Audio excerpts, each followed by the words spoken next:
اسرائیل کو پروٹیکٹ کرنے کے لیے ہم بھی اس کا ساتھ دیں گے اور اس کو بچانے کے لیے ہم بھی حملہ کریں گے ایران پہ.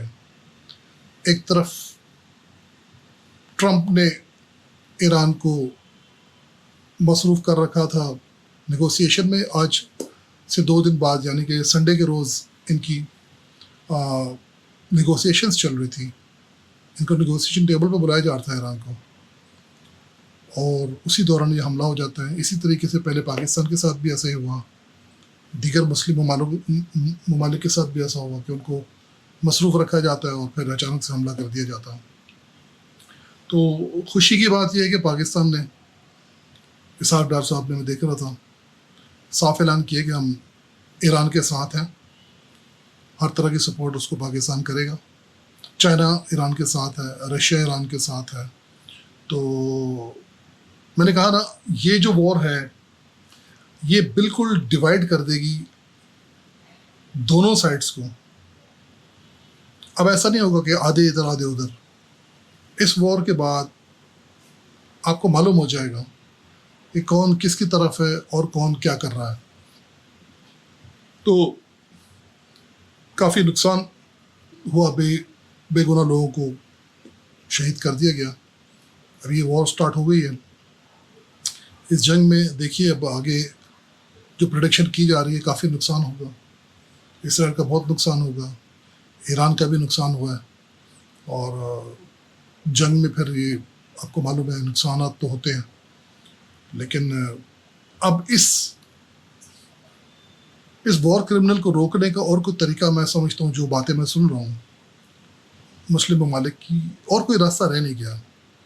ان کو اب اسی زبان میں ہی سمجھانا پڑے گا جو زبان یہ استعمال کر رہے ہیں بے گناہ لوگوں کے خلاف, مسلمانوں کے خلاف. تو اب یہ فیصلہ ہو چلا ہے کہ اس پاگل جو ایک بدمست ہاتھی ہوتا ہے نا, اب وہ وقت آ گیا کہ اس کو ختم کرنے کا ٹائم آ گیا.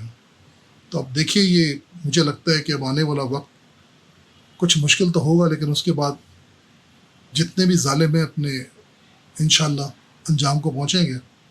اور ہم سب کو چاہیے کہ ہم اللہ سے یہی دعا کریں کہ مظلوموں کا اللہ تعالیٰ ساتھ دے, اور ظالموں کو ویسے ہی غرق کریں جیسے فرعون کو غرق کیا تھا, اور ظالموں پر ویسے ہی عذاب کریں جیسے ہاتھی والوں پر کیا تھا, اور ظالموں کو ویسے ہی تباہ کریں جیسے لوط کی نافرمان قوم کو تباہ کیا تھا.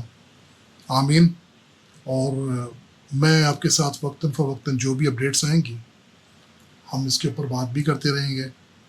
اور آپ سب سے ویڈیو بنانے کا مقصد یہ تھا کہ التماس کی جاتی ہے کہ آپ سب دعا کریں اپنے مسلمان بہنوں بھائیوں کے لیے.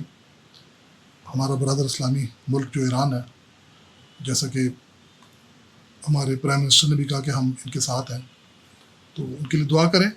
اور ظالموں کو اگر وہ ہدایت نہیں پانے والے تو دعا کریں اللہ ان کو کریکٹ کر دے. تو انشاءاللہ اپنی اپنی جگہ اور کچھ نہ کر سکیں, کیونکہ اللہ تعالیٰ کہتے ہیں کہ تم میں سے بہترین وہ ہے جو برائی کو دیکھے تو اسے روکنے کی قوت رکھے, یعنی کہ اس کو اپنے ہاتھوں سے اپنی طاقت سے روکے.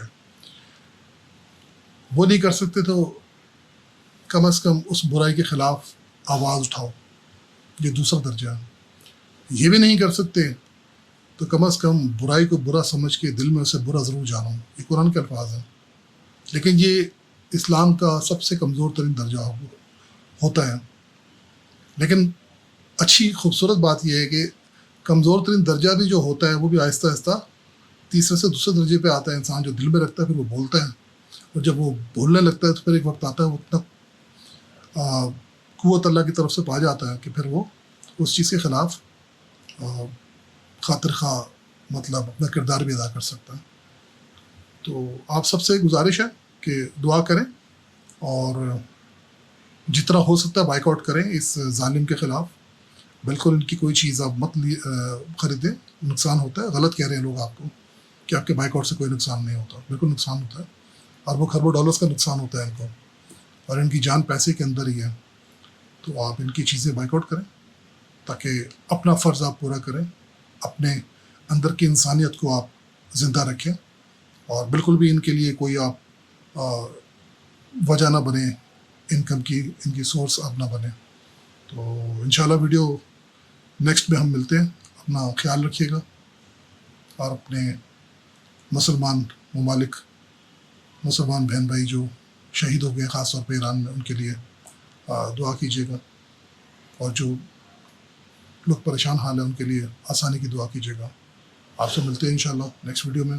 اپنا بہت خیال رکھیے گا. میں سید وسیم رضا اب آپ سے اجازت چاہتا ہوں. اللہ حافظ.